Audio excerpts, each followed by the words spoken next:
वकील एकता, वकील एकता, वकील एकता, वकील एकता, आवाज दो,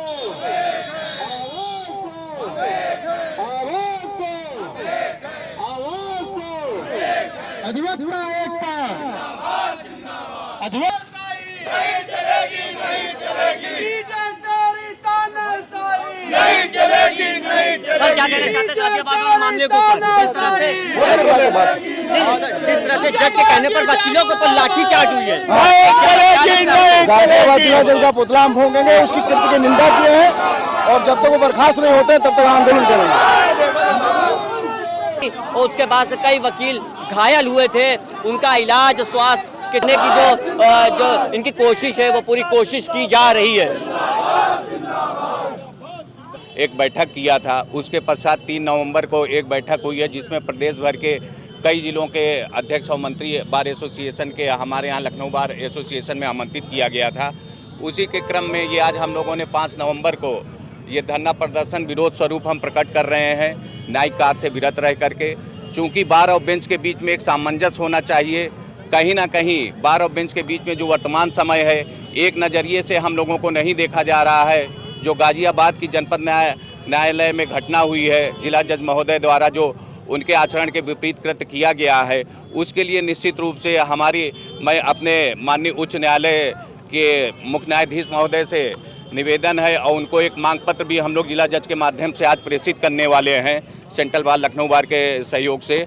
उनसे एक मांग है कि वहाँ के जनपद न्यायाधीश को उनसे न्यायिक कार्य तुरंत वापस लिया जाए, उनको परवीक्षा अवधि में रखा जाए जब तक न्यायिक जांच नहीं हो जाती है, और दोषी पुलिसकर्मियों के खिलाफ जिन्होंने न्यायालय परिसर के अंदर में लाठीचार्ज किया है उसके विरुद्ध कठोर कार्रवाई होना चाहिए। उन पुलिस अधिकारियों को सस्पेंड किया जाना चाहिए और जहां पे भी हमारी गाजियाबाद एसोसिएशन के जो अधिवक्ता पीड़ित रहे हैं, जिनके साथ अत्याचार हुआ, हम लोग उनके साथ कंधे से कंधा मिला करके खड़े हुए हैं। इस तरीके से न्यायालय परिसर में लाठियां चली हैं, क्या लगता है न्यायालय परिसर की जो छवि जो है कहीं ना कहीं निश्चित रूप से जो न्यायालय के अंदर, न्यायालय परिसर के अंदर, परिसर तो एक अलग बात हुई, कोर्ट रूम के अंदर ये लाठियां चली हैं। जाहिर सी बात है कि जिला जज महोदय का ये संवैधानिक पद होता है, अगर उन्होंने लाठीचार्ज का आदेश दिया है तो पूर्णतः गलत है, क्योंकि यह उनके अधिकार क्षेत्र से बाहर है। वो किसी भी घटनाक्रम होने पर पुलिस फोर्स तो बुलवा सकते हैं, तो जहाँ तक मुझको ऐसा लगता है कि ये तो वहाँ के लोग बताएंगे। हमारा एक प्रतिनिधि मंडल भी वहाँ गया हुआ है गाजियाबाद बार एसोसिएशन से मिलने के लिए, कल गया हुआ था, उनसे वार्तालाप होगी। तो जो लाठीचार्ज का निर्णय लिया गया, इसमें कहीं ना कहीं पुलिस के उच्च अधिकारी दोषी हैं जिन्होंने उस टाइम पे कोर्ट रूम के अंदर लाठीचार्ज का आदेश दिया, क्योंकि निहत्थे अधिवक्ताओं पे वहाँ पे हम लोगों के पास कोई भी ऐसा हो नहीं, सिर्फ हम लोग कलम के सिपाही हैं, कलम ही हमारी ताकत है। मगर जो परिस्थितियाँ वर्तमान समय में उत्पन्न हो रही हैं उसको देखते हुए हम लोगों की आत्म सुरक्षा के लिए कहीं ना कहीं शासन प्रशासन इनसे लड़ना पड़ेगा हम लोगों को, और हम अधिवक्ता परिवार, अधिवक्ता समुदाय पूरा एकजुट है। और आगे अगर इसी तरीके से ये लड़ाई होती रही तो एक बहुत बड़ा विकराल रूप ले सकता है। इसमें शासन प्रशासन को तटस्थ होकर तुरंत निर्णय लेना चाहिए, न्यायपालिका को भी निर्णय लेना चाहिए कि ये बहुत आगे ना बढ़े, वरना ये आंदोलन इतना बृहद रूप ले लेगा जो हमारे बीच में खाई बढ़ाने का काम करेगा, ना कि पाटने का कार्य करेगा। नहीं चलेगी, नहीं चलेगी, नहीं चलेगी, नहीं चलेगी। सर क्या कहना चाहते हैं गाजियाबाद और मामले के ऊपर जिस तरह से जज के कहने पर वकीलों के ऊपर लाठीचार्ज हुई है? गाजियाबाद जिला जज का पुतला हम फूंकेंगे, उसकी कृत्य की निंदा किए हैं और जब तक वो बर्खास्त नहीं होते तब तक आंदोलन करेंगे। सर क्या लगता है जिस तरह से आज ये हालात है कि जज के कहने पर वकीलों के ऊपर लाठीचार्ज की जा रही है, क्या लगता है कि प्रदेश की स्थिति बदलती हुई नजर आ रही है? निश्चित बात है, जिस तरीके से न्यायिक अधिकारी जो है, जिस तरीके से न्यायिक अधिकारी ने ये कृत्य किया है, ऐसा कृत्य आज तक देश में कभी नहीं हुआ। क्योंकि कोर्ट रूम के अंदर अभी तक कभी भी आज तक ऐसा नहीं हुआ कि निहत्थे अधिवक्ताओं के ऊपर बाकायदा लाठीचार्ज कराया जाए।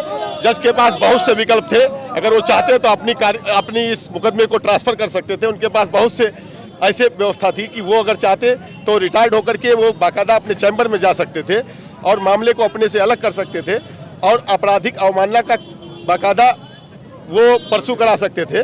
लेकिन उन्होंने ये सब न करते हुए सीधे सीधे उन्होंने लाठीचार्ज का आदेश कराया। ये बहुत ही निंदनीय है। जब तक कि जनपद न्यायाधीश का बाकायदा हम कह रहे हैं ट्रांसफर होकर के जब किसी और जनपद में जाएगा वहाँ पर भी वही करेंगे। ऐसे व्यक्ति को बाकायदा या तो ट्रेनिंग सेंटर भेजा जाए, उनको बाकायदा प्रॉपर ट्रेनिंग दिलाई जाए, तब तक हम लोग नहीं मानेंगे, तब तक हम लोग पूरा प्रदेश बंद रखेंगे और लगातार हड़ताल। अगर आपकी मांगों को पूरा नहीं किया गया फिर क्या करेंगे? निश्चित रूप से हम लोगों के पास एक ही हम लोग जो है अधिवक्ता हमेशा हड़ताल कर सकता है, अधिवक्ता हमेशा ये लड़ाई लड़ सकता है कि हम लोग न्यायिक कार्य से विरत होंगे। और अगर ये ऐसा करने पे ये लोग मजबूर कर रहे हैं तो कहीं न कहीं वादकारियों को बहुत बड़ा नुकसान होगा। आने वाले समय में वादकारियों के लिए बड़ी दिक्कतें आएंगी। और अगर ये जल्दी से जल्दी इस पे इन्होंने विचार नहीं किया, चीफ जस्टिस से लेकर के चीफ जस्टिस ऑफ इंडिया ने अगर विचार नहीं किया, तो निश्चित रूप से ये होगा कि वादकारियों के सामने समस्याएं खड़ी होगी और वाद के निस्तारण में बहुत लंबा समय व्यतीत होगा। तो अधिवक्ता